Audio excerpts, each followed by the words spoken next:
রহমতুল্লাহি ওয়া বারাকাতুহু। ওয়ালাইকুম সালাম ওরহমতুল্লাহি ওবরকাতুহ। সালামের জবাব একটু দুর্বল হয়ে গেল।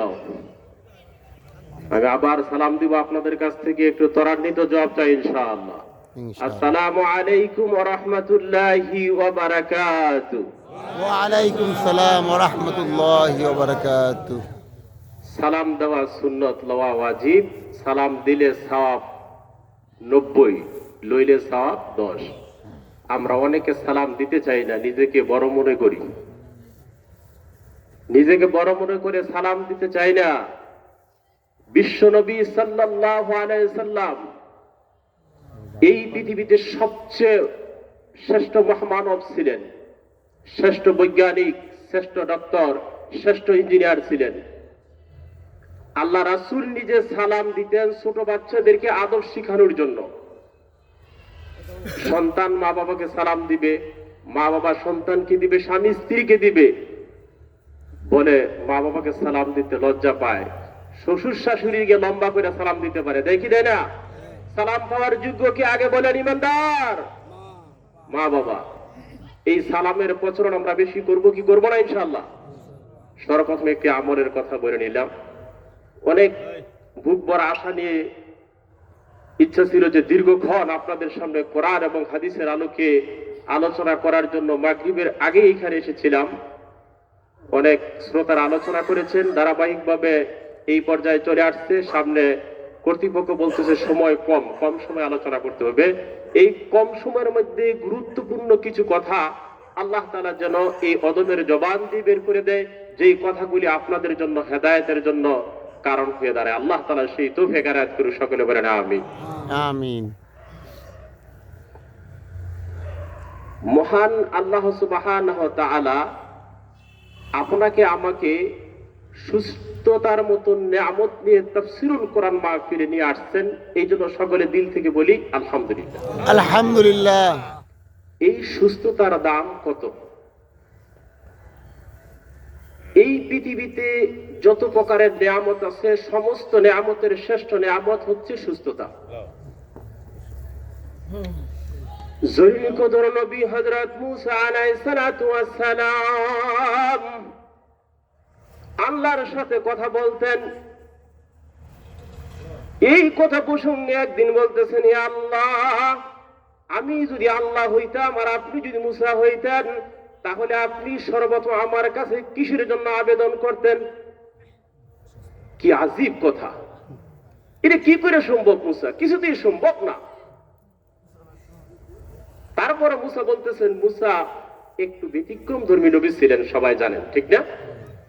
বলতেছে আল্লাহ যদি হইতাম, কয় তাহলে মূসা সর্বপ্রথম তোমার কাছে সুস্থতার জন্য আমি আবেদন করিতাম। বলেন আল্লাহু আকবার। আল্লাহু আকবার। এই সুস্থ নিয়ামত নিয়ে আল্লাহ তাআলা আমাদেরকে তাফসীরুল কোরআন মাহফিলে নিয়ে আসছেন। এই সুস্থতার দাম অনেক বেশি। পৃথিবীর সমস্ত নিয়ামতের শ্রেষ্ঠ নিয়ামত হচ্ছে সুস্থতা। এই জন্য অসুস্থতা আসার আগে সুস্থতার কদর করা, দরিদ্রতা আসার আগে সচ্ছলতার কদর করা, বার্ধক্য আসার আগে যৌবনের কদর করা, ঠিক কি ঠিক না? তো আল্লাহ সুবহানাহু ওয়া তাআলা এই যে পৃথিবীতে আপনাকে আমাকে সুস্থ রেখে যে নিয়ামত দিয়েছেন, এই নিয়ামতের শুকরিয়া করে শেষ করা যাবে না। আল্লাহ সুবহানাহু ওয়া তাআলা অসংখ্য অগণিত নিয়ামত আপনার আমার জন্য ঢেলে দিয়েছেন। আল্লাহ তাআলার নিয়ামতের ভিতরে সমস্ত মানুষগুলি ডুবে আছে। বলতে পারেন কিভাবে? মাছ যেমন পানিতে ডুবন্ত অবস্থায় আছে, আল্লাহ তাআলার বান্দাগুলি আল্লাহর নিয়ামতের ভিতরে তদ্রুপ ডুবন্ত অবস্থায় আছে। মহান আল্লাহ সুবহানাহু ওয়া তাআলা অক্সিজেনের মতন নিয়ামত দিয়েছেন। এই অক্সিজেন ছাড়া কি মানুষ বাঁচবে? কথা বলেন। একজন মানুষ বছরে কম পক্ষে বৈজ্ঞানিক রিসার্চ করে বের করেছেন 90 লক্ষ বার সে শ্বাস গ্রহণ করে, আবার 90 লক্ষ বার শ্বাস ত্যাগ করে, যেটাকে বলে breathe in and breathe out. আবার কোন সময় কাজ করতে গেলে এর চেয়ে বেশি পরিমাণ শ্বাস প্রশ্বাস গ্রহণ এবং আউট হয়। হয় কি হয় না? তো এই নিয়ামত আল্লাহ তাআলা আপনাকে আমাকে দিয়েছেন, এটা কি টাকাটা কিনতে হয়? যদি অক্সিজেন টাকাটা কিনতে হইতো তাহলে এই দেশের প্রধানমন্ত্রীর পক্ষ সম্ভব হতো না। এই অক্সিজেন আল্লাহ তাআলা ফ্রি করে দিয়েছেন। এটা কখন বুঝে আসে? যদি কোনো রোগী লাইফ সাপোর্টে থাকে, আইসিইউতে ভর্তি থাকে, তাহলে বুঝতে পারি প্রতিদিন পার ঘন্টা কি পরিমাণ বিল আসতেছে। তো আল্লাহ তাআলা এই নিয়ামতকে কি করেছেন? সহজ করে দিয়েছেন। মানুষের অতি প্রয়োজনীয় জিনিসগুলি আল্লাহ তাআলা কি করেছেন? সহজ করে দিয়েছেন। আমরা অক্সিজেন ত্যাগ করি, অক্সিজেন গ্রহণ করার পরে যেটা ত্যাগ করি কার্বন ডাই অক্সাইড, এগুলি গাছপালা তরুণতা গ্রহণ করে, ওইখান থেকে ফ্রেশ অক্সিজেন আপনার আমার জন্য সরবরাহ করতেছে। বলেন আল্লাহু আকবার। এই নিয়ামত আল্লাহ তাআলা প্রতিনিয়ত আমাদেরকে দিতেছেন। আল্লাহ তাআলা এই নিয়ামত স্বীকার করে শেষ করা যাবে না। যেই পরিমাণ নিয়ামত আল্লাহ তাআলা এই দুনিয়ার বুকে আপনাকে আমাকে খাওয়াইতেছেন, মেহরবানি করে আমরা একটু ফাঁকা জায়গাগুলি পূরণ করে বসি। যারা মাহফিলের পরিবেশ, মসজিদের পরিবেশকে সুন্দর করে দেয়, আল্লাহ তাআলা তাদের দিলকে সুন্দর করে দেন। মহান আল্লাহ সুবহানাহু ওয়া তাআলা ঈমানের মতো মহান এক আলিশান দৌলত আপনাকে আমাকে দিয়েছেন। এই ঈমান কি জিনিস, ঈমানের দাম কত, এই কথাটা বলি, মূল আলোচনায় প্রবেশ করব ইনশাআল্লাহ।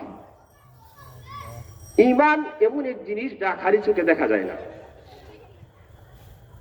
কিছু কিছু জিনিস আছে যেটা খালি চোখে দেখা যায় না, অনুভব করা যায়।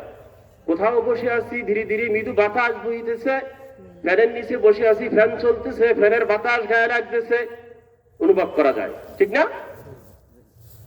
তো বিশ্ব নবী সাল্লাল্লাহু আলাইহি সাল্লামের হাদিসের ভাষা অনুযায়ী যে ব্যক্তি বেশি বেশি আল্লাহ তাআলার ঘর মসজিদে আসা যাওয়া করবেন, সুন্নতের উপর বেশি আমল করবেন, ওই ব্যক্তির ইমানদারির ব্যাপারে তোমরা সাক্ষী দিতে পারো যে উনি ইমানদারিত্ব ওনার মধ্যে বেশি।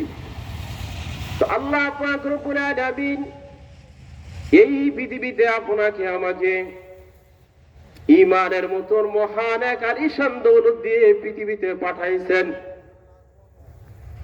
এই ঈমানের দাম কত? আল্লাহ সুবহানাহু ওয়া তাআলা জান্নাত দিবেন তো মূলত কিসের দ্বারা? ঈমানের দ্বারা।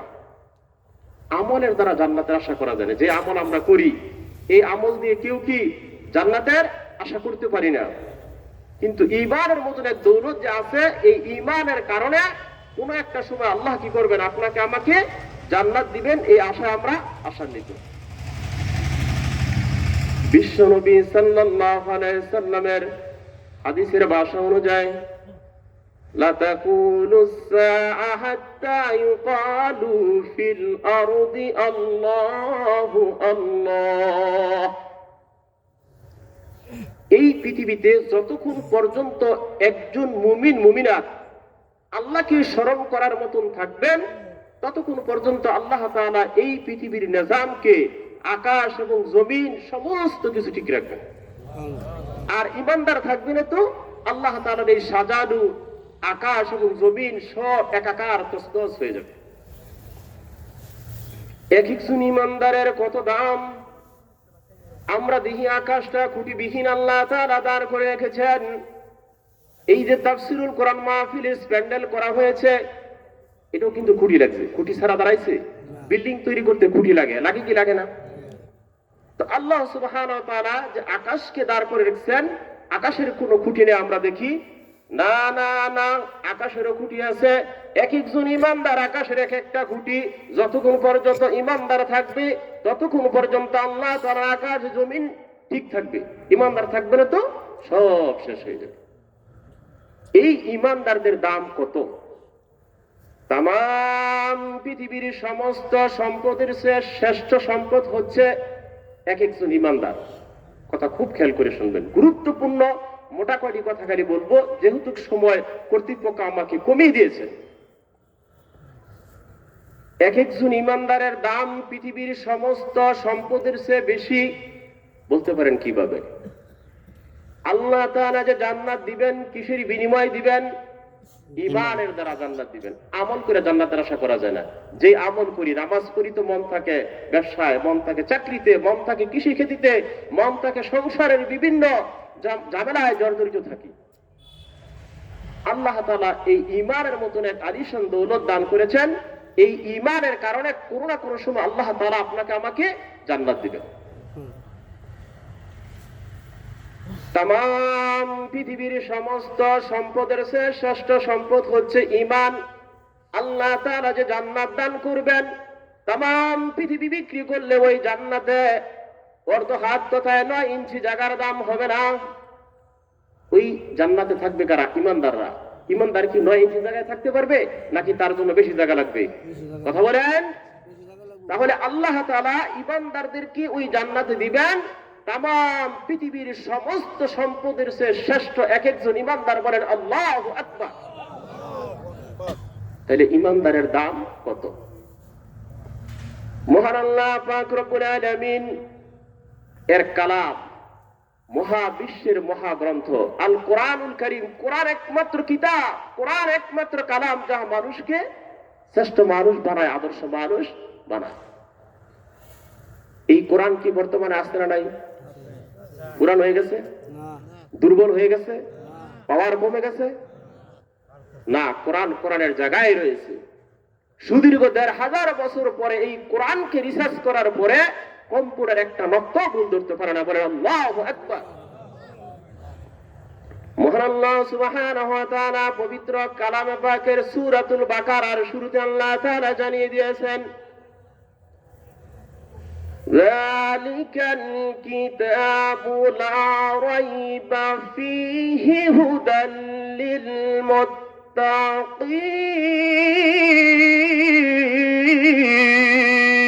সুবহানাল্লাহ। আমি এমন এক কোরআনকে নাজিল করেছি যেই কোরআনের মধ্যে কোনো সন্দেহ নাই, সন্দেহের কোনো অবকাশ নাই।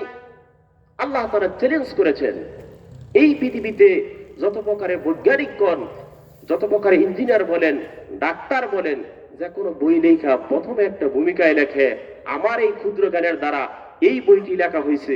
এর মধ্যে ভুল ত্রুটি হওয়াটাই স্বাভাবিক।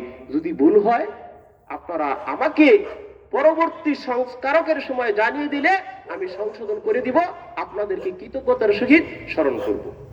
আর আল্লাহ তাআলা ওপেন চ্যালেঞ্জ করে দিয়েছেন, যেই কিতাবের মধ্যে কি নাই? কোনো সন্দেহ নাই, কোনো সন্দেহের কোনো অবকাশ নাই। এই কোরআন আপনার আমার জন্য জীবন্ত কোরআন এখন আপনার আমার সামনে। মহান আল্লাহ পাক রব্বুল আলামিন মানুষের হেদায়েতের জন্য, কল্যাণের জন্য এই কোরআন হচ্ছে একমাত্র গাইডলাইন্স। এসো এসো কোরআনেরই পথে জীবনেরই সাথে সংগ্রাম করি।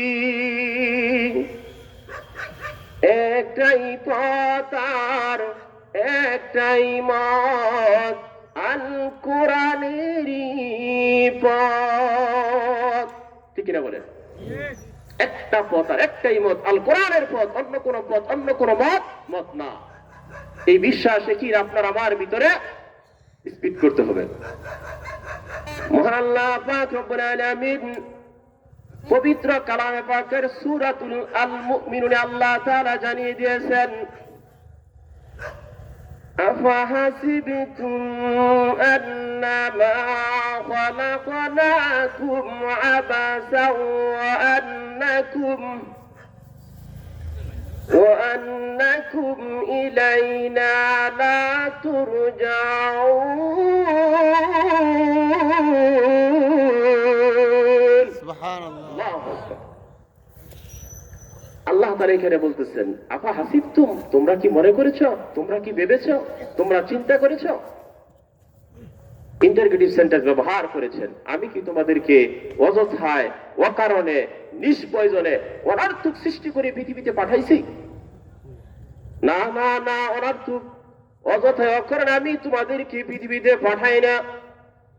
অন্য আরেক আয়াতে আল্লাহ তাআলা এই আয়াতের উদ্ধৃতি দিয়ে বলতেছেন, সূরাতুল আল জাজিরাতে আল্লাহ তাআলা জানিয়ে দিয়েছেন,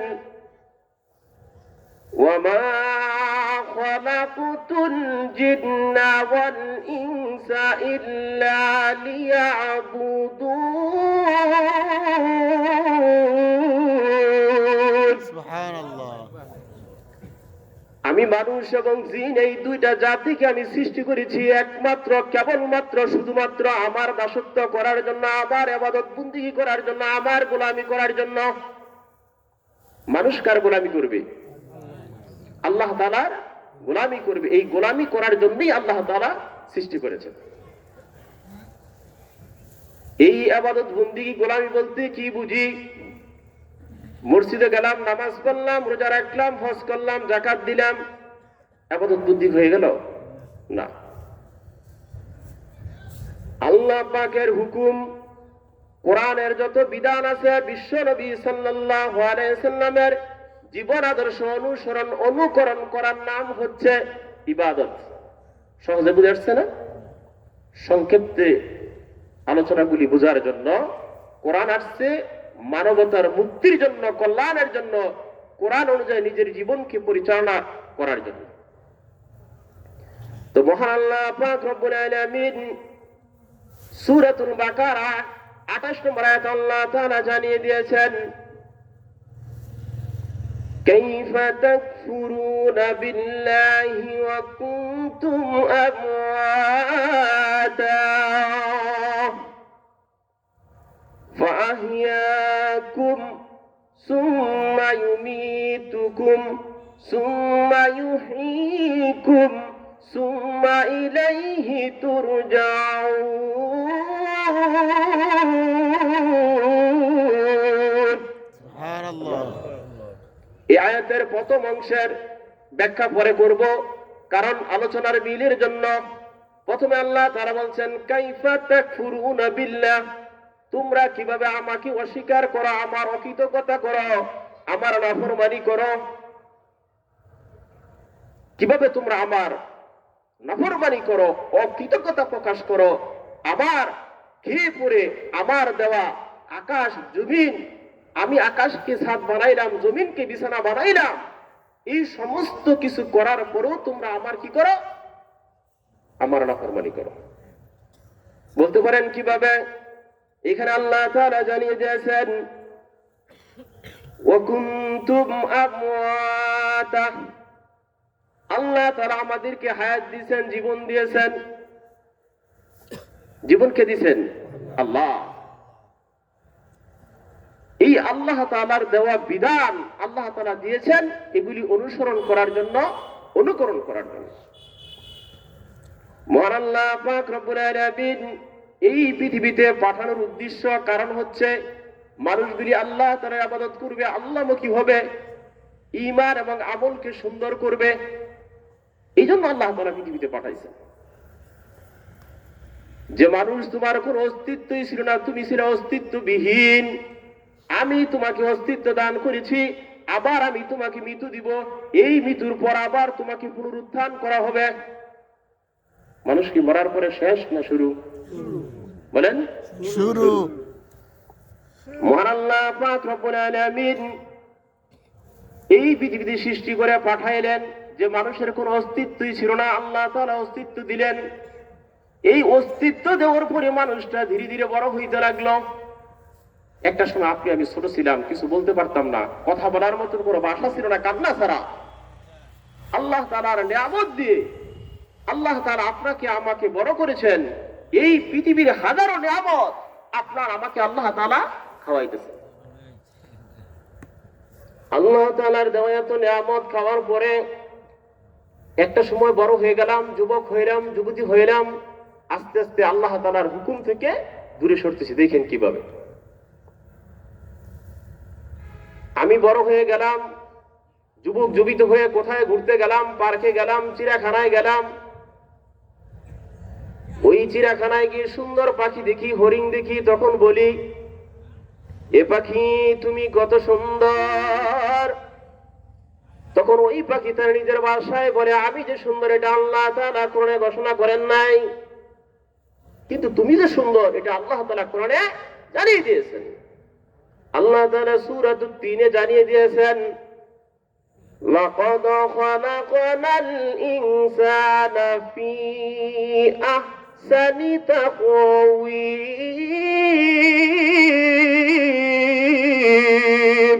সুবহানাল্লাহ।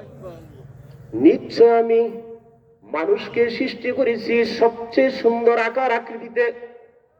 এত সুন্দর করে, এত আকার আকৃতিতে অন্য কোন জাতিকে আল্লাহ তাআলা, অন্য কোন জীব জানোয়ারকে সৃষ্টি করেন নাই, মানুষকে যত সুন্দর করে আল্লাহ তাআলা সৃষ্টি করেছেন।